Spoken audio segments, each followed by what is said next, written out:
La salle de conférence ultra-moderne de Summit Venture ressemblait à un tombeau. 6 investisseurs en costume hors de prix étaient assis autour de la table polie, affichant des expressions mêlant ennui et mépris à peine dissimulés. Je venais de terminer ma présentation sur Nuratech, ma plateforme d'analyse prédictive alimentée par l'IA, capable de révolutionner la gestion des chaînes d'approvisionnement. Qu'on soit bien clair, dit Michael Thorne, associé directeur chez Summit, avec un rictus. Vous pensez avoir développé une appli qui peut prédire les perturbations des chaînes d'approvisionnement mieux que les systèmes d'Amazon? Mieux que ce pourquoi Target et Walmart ont dépensé des milliards? Je restais droite, tablette en main, l'interface de la plateforme toujours affichée sur l'écran derrière moi.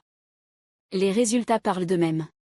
Nuratech a atteint un taux de précision de 97% dans la prédiction des perturbations jusqu'à 6 mois à l'avance. Ça ne vaut rien, coupa Thorne, en se laissant aller contre le dossier de son fauteuil. Votre produit ne vaut rien, mademoiselle Morgan. Vous êtes une ingénieure logicielle sans expérience commerciale, sans client majeur, et sans la moindre compréhension du fonctionnement réel des logiciels d'entreprise. Les autres investisseurs acquiescèrent, refermant déjà leur portefeuille, me rayant de leurs esprits. Leur décision était prise avant même que je n'entre dans la pièce. Merci pour votre temps, dis-je calmement en rassemblant mes affaires. Mes mains ne tremblaient pas. Ma voix ne faiblissait pas. J'avais appris depuis longtemps que montrer la moindre faiblesse dans ce genre de salle était fatal. Alors que je franchissais la porte, j'entendis l'un d'eux ricaner. Tu te rends compte? Elle pensait vraiment pouvoir rivaliser avec Amazon. Je souris à peine, pensant à l'email qui m'attendait dans ma boîte de réception, celui que je n'avais pas eu le droit d'évoquer. Celui envoyé par le responsable des acquisitions stratégiques d'Amazon, me demandant une démonstration privée de Nuratech la semaine prochaine. Mais ça, ce serait pour plus tard. D'abord, j'avais une histoire à raconter. Une histoire qui avait commencé 3 ans plus tôt, dans une pièce bien différente, avec un tout autre genre de rejet. 3 ans plus tôt. Je suis désolée, Olivia, mais nous allons devoir nous séparer de vous. J'étais assise dans le bureau de mon superviseur chez Global Logistics Solutions, fixant l'homme qui venait de mettre fin à mes 8 années de carrière en tant que développeuse de logiciels pour la chaîne d'approvisionnement.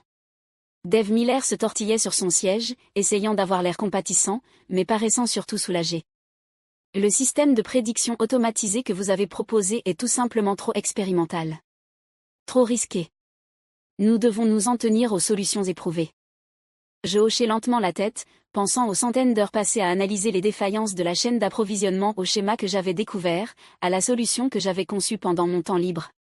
Je leur avais montré comment leur système actuel manquait des signes d'alerte cruciaux, comment il échouait à relier entre elles des données apparemment sans rapport, mais qui pouvaient signaler des perturbations des mois à l'avance. Ils n'avaient pas simplement rejeté mon idée. Ils m'avaient licencié pour l'avoir développée de manière indépendante, prétendant que cela violait mon contrat de travail. Ils voulaient du sûr, du prévisible, du médiocre. Je leur ai donné ce qu'ils voulaient, un départ discret, un accord de confidentialité signé, la promesse de ne pas concurrencer directement leurs systèmes obsolètes. Ce qu'ils ignoraient, c'est que j'avais déjà préparé le terrain pour quelque chose de bien plus grand. La prime de départ qu'ils m'ont proposée, 6 mois de salaire, ne marquait pas la fin de ma carrière chez GLS. C'était le capital de départ de ma révolution. Je passais le premier mois à construire le cœur de Nuratech dans mon bureau à domicile, des journées de 18 heures, alimentées par le café et la détermination. Mes économies fondaient. Mes amis s'inquiétaient. Ma famille me suggérait des options de carrière plus réalistes. Mais moi, j'avais vu quelque chose que ne pouvait pas voir. Dans les immenses ensembles de données que j'avais analysés chez GLS, dans les innombrables perturbations de chaînes d'approvisionnement que j'avais étudiées, il y avait des schémas, des connexions subtiles que les analystes humains rataient, des signaux d'alerte précoces que les logiciels existants ne détectaient pas. La percée survint à 3 heures du matin, un mardi, 4 mois après mon licenciement. Je travaillais sur un nouveau type de réseau neuronal, qui traiterait les données logistiques autrement. Plutôt que de chercher des relations directes de cause à effet, il identifiait des motifs complexes à travers des facteurs apparemment sans lien. Les conditions météorologiques en Asie du Sud-Est. Le sentiment sur les réseaux sociaux à propos des entreprises manufacturières. Les fluctuations monétaires sur les marchés émergents. De légers retards d'expédition, insignifiants en apparence. Mais en les connectant correctement, en laissant y avoir l'ensemble du tableau, ils devenaient des signaux d'alerte limpides de perturbations majeures. Je l'ai appelé le Nexus Protocol, un système d'IA capable de percevoir les fils invisibles qui relient les chaînes d'approvisionnement mondiales, prédisant les problèmes avant même qu'ils n'émergent. Le premier test fut réalisé à partir de données historiques, issues de la crise de la chaîne d'approvisionnement d'un grand fabricant d'électronique en 2019.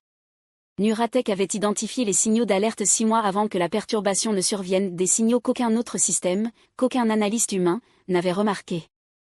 J'ai effectué d'autres tests, chaîne d'approvisionnement pharmaceutique, pièces automobiles, inventaire de détails. À chaque fois, Nuratech a détecté les schémas. À chaque fois, il a prédit les perturbations avec une précision déconcertante. Au bout du 5e mois, j'avais un prototype fonctionnel. Au bout du 6e, j'avais déposé mes premiers brevets. Ce que je n'avais pas, c'était de l'argent. L'indemnité de licenciement touchait à sa fin, et l'infrastructure pour l'IA coûte cher. C'est alors que j'ai rencontré Sophia Martin. Elle m'a trouvé via un forum technologique, où j'avais posté quelques questions théoriques sur l'architecture des réseaux neuronaux. Ancienne dirigeante dans le secteur de la logistique, devenue investisseuse providentielle, elle a immédiatement compris ce que j'étais en train de créer. Ce n'est pas simplement un logiciel, m'a-t-elle dit lors de notre premier café. C'est un bouleversement fondamental dans notre manière de comprendre la dynamique des chaînes d'approvisionnement. Elle a investi 250 000 $ pour 5% des parts. Mais surtout, elle m'a ouvert son réseau. Des petites entreprises prêtes à tester le système en version bêta. Des data scientists qui ont aidé à affiner les algorithmes. Des avocats pour renforcer les brevets. Pendant 2 ans, nous avons travaillé dans le silence. Pas d'annonce tapageuse. Pas d'article dans TechCrunch. Juste un progrès constant, acharné. Nuratech est passé d'un simple outil de prédiction à une véritable plateforme d'intelligence de la chaîne logistique. Il ne faisait pas que repérer les perturbations potentielles, il suggérait des fournisseurs alternatifs, calculait les facteurs de risque, et proposait des stratégies d'atténuation détaillées. Les premiers clients étaient modestes, mais les résultats, eux, étaient indiscutables. Une entreprise de fourniture médicale a évité une pénurie critique en changeant de fournisseur 2 mois avant que son prestataire principal ne subisse une crise de production. Un distributeur alimentaire a réorganisé tout son réseau logistique 1 semaine avant que des tempêtes sans précédent ne paralysent les principales voies maritimes. Le bouche à oreille a commencé à se répandre dans certains cercles. Les bons cercles.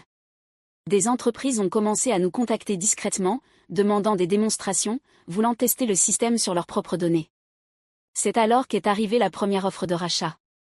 Un grand cabinet de conseil a proposé 50 millions de $ pour la technologie. J'ai refusé. Ils sont revenus avec 100 millions. J'ai refusé de nouveau parce qu'à ce stade, j'avais compris tout le potentiel de ce que nous avions bâti. Nuratech n'était pas un simple outil logiciel de plus. C'était une fenêtre sur les schémas invisibles qui gouvernent le commerce mondial. Et quelqu'un d'autre avait remarqué cela. Quelqu'un de grand.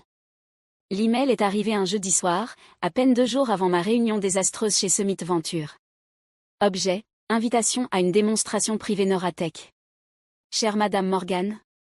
Je dirige les acquisitions stratégiques chez Amazon. Nous suivons avec beaucoup d'intérêt le développement de Nuratech. Notre analyse préliminaire suggère que la précision prédictive de votre système dépasse tout ce qui est actuellement disponible sur le marché. Nous souhaiterions organiser une démonstration privée la semaine prochaine. Cordialement. James Wilson. Vice-président des acquisitions stratégiques. Amazon. Je n'avais rien dit à propos de cet email pendant ma présentation chez Summit Venture. Je n'avais rien dit non plus sur les autres parties intéressées, les discussions d'acquisition en cours, ni sur les grands distributeurs qui testaient déjà le système dans l'ombre. Laissez-les croire que c'était sans valeur. Laissez-les balayer d'un revers de main la femme qui avait passé 3 ans à bâtir quelque chose qu'ils ne pouvaient pas comprendre. Parce que dans exactement 1 semaine, lorsque l'offre d'Amazon deviendrait publique, lorsque leur téléphone commencerait à sonner sous les appels de journalistes curieux de cette start-up qu'ils avaient raillée, ils apprendraient une leçon précieuse. Parfois, les choses les plus précieuses sont celles qu'on est trop aveugle pour voir. Je suis monté dans ma voiture devant Summit Venture, et j'ai vérifié mon agenda. La démonstration pour Amazon était prévue mardi matin. Tout était prêt. Tout était parfait. Qu'il rit.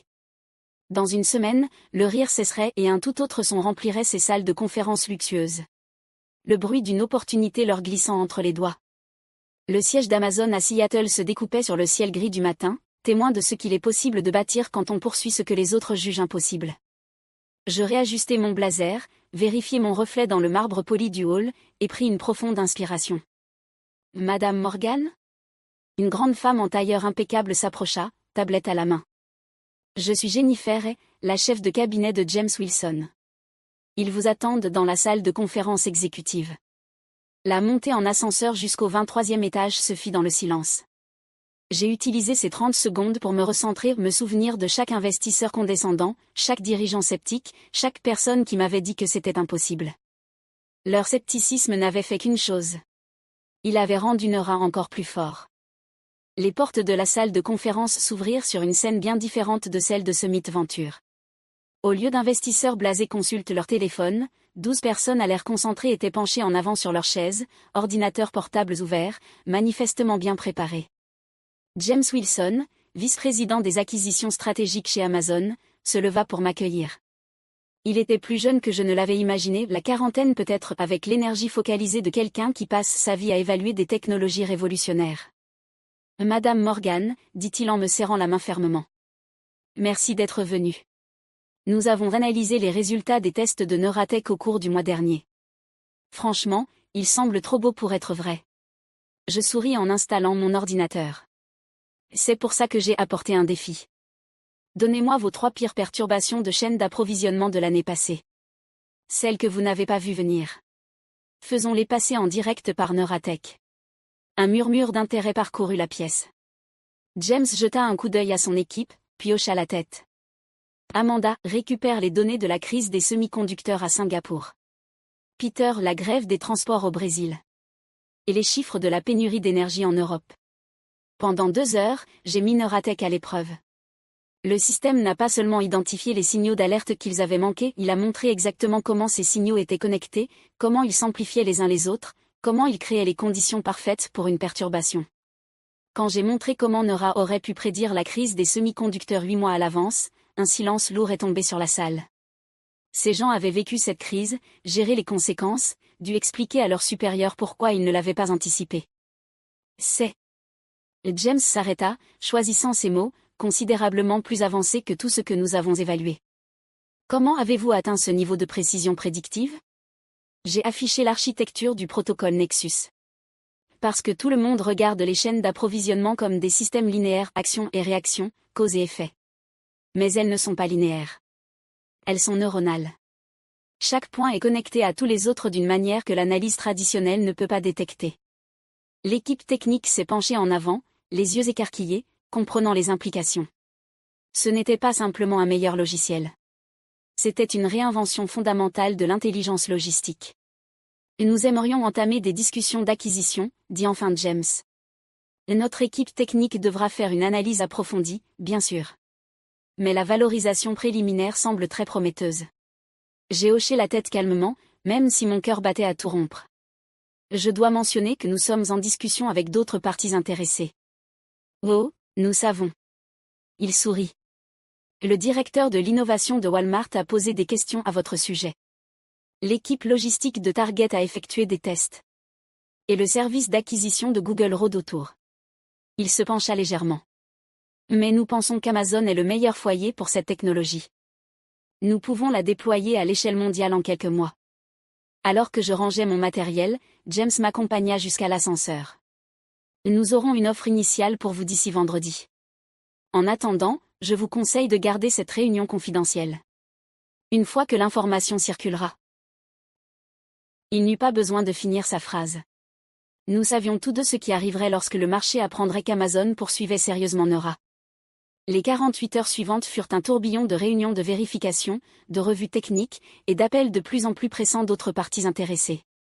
Sophia m'appela mercredi matin, la voix fébrile. « Olivia, il se passe quelque chose. Je viens de recevoir 3 appels de grands fonds de capital risque demandant des infos sur Nora. »« Qu'est-ce que tu as fait ?»« Amazon bouge vite, » répondis-je, en voyant un autre email arriver, cette fois de l'équipe d'acquisition de Google. Les rumeurs commencent à circuler.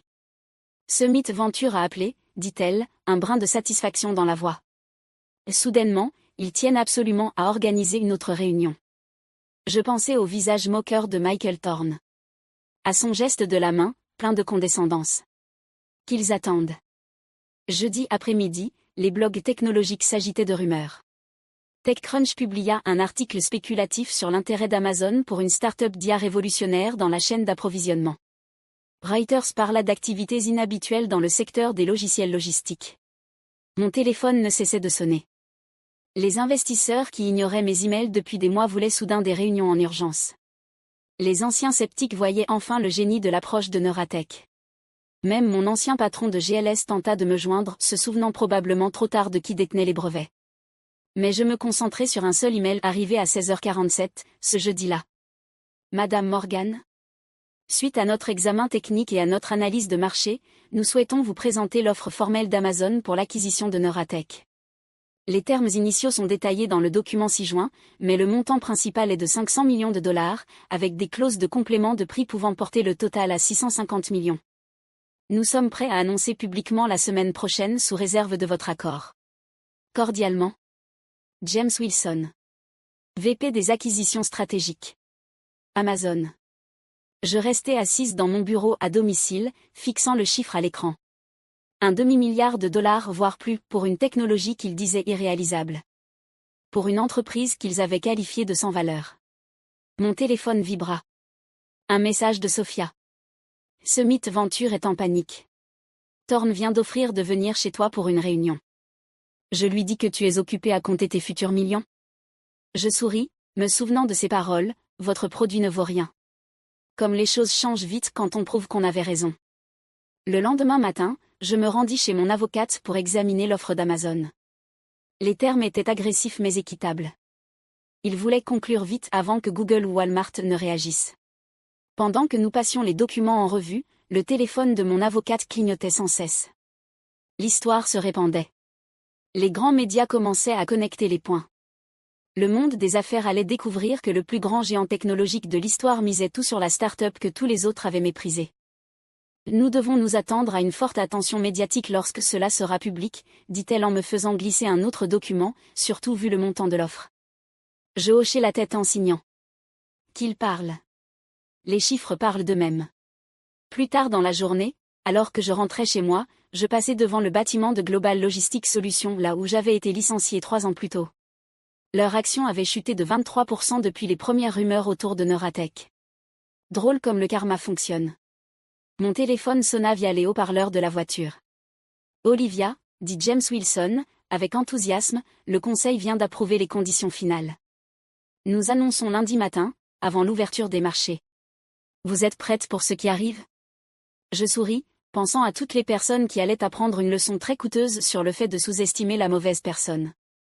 Je suis prête depuis 3 ans, James. Montrons-leur à quoi ça ressemble, quelque chose de vraiment sans valeur. Le week-end passa dans un flou de préparatifs de dernière minute, documents juridiques, communiqués de presse, plans de transition technique. Mais à travers tout cela, je ne cessais de penser à la semaine suivante, au moment où tous ces investisseurs qui m'avaient tourné le dos allaient ouvrir leur téléphone et voir les gros titres. Parce que parfois, réussir ne consiste pas seulement à prouver sa valeur. Parfois, c'est regarder les autres réaliser à quel point ils s'étaient trompés. Et le lundi matin, quand le communiqué de presse d'Amazon fut diffusé, quand le monde des affaires explosa à l'annonce de l'acquisition à 500 millions de dollars, quand les téléphones de Summit Venture se mirent à sonner sans relâche avec des appels furieux d'investisseurs se demandant comment ils avaient pu laisser passer cette opportunité, moi, je serais tranquillement assise dans mon bureau, lisant chaque article, savourant chaque mot. Qu'ils appellent ça de la chance. Qu'ils disent qu'ils ont failli investir. Qu'ils se débrouillent pour expliquer pourquoi ils ont rejeté une entreprise valant un demi-milliard de dollars comme étant sans valeur. J'avais cessé de m'intéresser à leur opinion il y a 3 ans. Désormais, je ne me nourrissais que de leurs regrets. Le dimanche soir, alors que les dernières heures s'égrenaient avant l'annonce, je reçus un dernier email de Michael Thorne. Madame Morgan? Je crains d'avoir été trop hâtif dans mon évaluation de Neuratech. Peut-être pourrions-nous nous rencontrer demain afin de discuter d'éventuelles opportunités d'investissement. Cordialement. Michael Thorne. Managing Partner, Summit Venture. Je cliquai sur « Supprimer » sans répondre. Demain, il aurait sa réponse sous forme de gros titres qu'il n'oublierait jamais. Parfois, le silence parle plus fort que les mots. Et parfois, la meilleure réponse à « sans valeur », c'est de leur montrer exactement ce qu'ils ont manqué. Tout était en place. Les papiers étaient signés. Et dans quelques heures à peine, le monde allait découvrir ce qu'est la vraie valeur. Le lundi matin se leva, clair et lumineux. J'étais dans mon bureau à domicile à 5h30, regardant les chaînes d'infos financières en sourdine, attendant l'annonce qui allait tout changer. Mon téléphone vibrait déjà avec des messages de Sophia. CNBC a un bandeau spécial prêt à diffuser. Bloomberg fait tourner des teasers sur une grosse acquisition tech. Le Wall Street Journal vient de publier l'article en direct. Je réactivais le son de la télévision juste à temps pour entendre l'encre de CNBC retenir son souffle d'excitation. Dernière heure dans le secteur tech, Amazon annonce l'acquisition de la start-up d'intelligence artificielle Neuralink pour 500 millions de dollars, avec des bonus pouvant porter le total à 650 millions. La technologie de prédiction logistique propulsée par IA de l'entreprise est qualifiée de révolutionnaire par les experts du secteur. Ma boîte mail explosa. Mon téléphone se mit à sonner sans interruption. Mais je me concentrais sur une notification en particulier, un message LinkedIn de Michael Thorne de Summit Venture, envoyé une minute après l'annonce. Olivia, appelle-moi immédiatement. Nous devons discuter de cette situation. Je souris, me rappelant ces mots de la semaine précédente, votre produit ne vaut rien. Et maintenant, il voulait discuter de la situation. Drôle comme un demi-milliard de dollars peut changer une perspective. La matinée se déroula comme une symphonie parfaitement chorégraphiée de validation. Chaque grand média reprit l'information. Les blogs tech s'emballèrent, analysant l'impact potentiel de Neuralink sur les opérations d'Amazon. Les publications spécialisées dans la logistique se précipitèrent pour expliquer comment elles avaient pu passer à côté de cette technologie révolutionnaire. À 9h30, la bourse ouvrit. L'action Amazon bondit de 3% à l'annonce. Les actions des éditeurs traditionnels de logiciels logistiques chutèrent. Global Logistics Solutions, mon ancien employeur, perdit 28% dans la première heure de cotation. À 10h, mon avocate avait déjà compté 17 demandes d'interview émanant de grands médias. Le Wall Street Journal voulait faire un portrait. Forbes me proposait d'intégrer sa liste des 30 under 40. TechCrunch avait déjà publié 3 analyses différentes sur l'acquisition. Mais le véritable drame se jouait dans le monde du capital risque. Sophia me tenait informée par un flux constant de textos. 2 associés de Summit m'ont appelé en larmes. 3 autres fonds qui nous avaient rejetés sont maintenant assaillis d'appels furieux de leurs investisseurs. Quelqu'un a fait fuiter que Google préparait une contre-offre de 600 millions. Trop tard. À 11h, je pris enfin un appel de James Wilson d'Amazon. Olivia, dit-il, excité mais pas surpris, la réponse est encore plus forte que prévu. Notre équipe technique parle déjà de l'acquisition la plus importante depuis KA Systems. Je m'adossais dans mon fauteuil, regardant CNBC rediffuser l'interview d'un expert IA expliquant pourquoi la technologie de Neuralink allait bouleverser l'industrie. Et le marché ? Demandai-je, même si je connaissais déjà la réponse. On est à presque plus 4%. Mais l'histoire, la vraie, c'est ce qui arrive à nos concurrents. Ils couraient tous pour expliquer pourquoi ils n'avaient rien d'équivalent à Neuralink. Parce qu'ils l'avaient tous rejeté, comme Summit Venture l'avait fait, comme GLS l'avait fait en me licenciant. À midi, j'ai reçu un email inattendu de Dave Miller, mon ancien supérieur chez GLS. Olivia, je te dois des excuses. Lorsque nous t'avons licencié, nous avons commis une erreur terrible. Je m'en rends compte aujourd'hui. Le conseil d'administration pose des questions sur la manière dont nous avons pu passer à côté de cette opportunité. Je ne suis pas sûr de survivre aux répercussions. Félicitations pour ton succès. Dave. Je n'ai pas répondu. Certains ponts n'ont pas besoin d'être reconstruits. L'après-midi apporta encore plus de validation. Les blogs techniques commencèrent à décortiquer les brevets de Neuralink, s'émerveillant de la sophistication du protocole Nexus. Des experts en logistique publièrent des analyses montrant comment cette technologie aurait pu éviter plusieurs perturbations majeures au cours de l'année passée.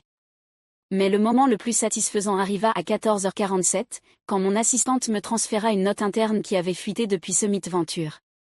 À tous les associés ? Compte tenu des récents événements liés à l'acquisition de Neuralink par Amazon, nous devons immédiatement revoir nos procédures de due diligence. Le fait de ne pas avoir identifié cette opportunité représente une grave erreur de jugement qui a déjà suscité des critiques de la part de plusieurs investisseurs majeurs. La position de Michael Thorne en tant qu'associé directeur sera discutée lors de la réunion d'urgence du conseil d'administration prévue jeudi. Cordialement. Le conseil d'administration ? Je l'ai transféré à Sophia avec un seul mot, karma. Sa réponse est arrivée aussitôt. Il est fini. 2 autres associés viennent de m'appeler pour savoir si tu envisagerais de les laisser investir dans ta prochaine entreprise. Apparemment, être la personne qui a qualifié une boîte à 500 millions de sans valeur, ce n'est pas top pour la carrière. En fin de journée, l'histoire avait évolué au-delà d'une simple annonce d'acquisition. C'était devenu une étude de cas sur la manière dont le capital risque traditionnel passe souvent à côté de technologies révolutionnaires à cause de biais et d'arrogance. CNBC a diffusé un segment spécial intitulé « Le point aveugle à 1 milliard, pourquoi les capital risqueurs ratent les ruptures technologiques ?» Ils ont interrogé des experts sur les raisons pour lesquelles les firmes établies échouent à reconnaître le potentiel transformateur de certaines innovations. Summit Venture a été mentionné à plusieurs reprises et pas en bien. Lorsque le soleil s'est couché, je me suis enfin autorisé à vraiment ressentir la validation, la revanche, la satisfaction pure et indéniable d'avoir eu raison, de la manière la plus publique qui soit. Mon téléphone a vibré une dernière fois. Un message de James Wilson. Le conseil veut accélérer l'intégration. Tu pourrais venir à Seattle la semaine prochaine? On voit plus grand que la simple logistique maintenant. Ça pourrait tout transformer. J'ai répondu que j'étais partante, puis je suis allée à la fenêtre, observant les lumières de la ville s'allumer à la tombée de la nuit. Il y a 3 ans, je me tenais à une autre fenêtre, venant d'être licenciée, me demandant si j'étais folle de croire en mon idée. Aujourd'hui, cette idée valait un demi-milliard de dollars. Et ceux qui avaient ri couraient maintenant après des explications pour leur aveuglement. Le lendemain matin, j'avais un rendez-vous important. Un petit déjeuner avec Sophia pour parler d'avenir. Elle m'attendait à notre café habituel, le sourire aux lèvres, l'air d'un chat ayant attrapé un canari particulièrement dodu. Alors, dit-elle en s'asseyant, j'ai compté au moins 30 firmes de capital risque qui prétendent maintenant avoir presque investi dans Neuratech. C'est drôle comme tout le monde voit la vision une fois que c'est trop tard. Je souris en remuant mon café. Des nouvelles de Summit? Effondrement total. 3 investisseurs majeurs se sont retirés. Thorne est sur le point d'être éjecté. Apparemment, laisser passer la plus grosse acquisition tech de l'année à cause de ton arrogance, c'est mauvais pour les affaires. Nous avons passé l'heure suivante à planifier la suite. Amazon voulait déployer Neuratech à l'échelle mondiale, mais il voyait aussi des applications au-delà de la chaîne d'approvisionnement. La technologie sous-jacente, cette capacité à détecter des motifs dans des systèmes complexes, pouvait révolutionner tout, des marchés financiers à la science du climat.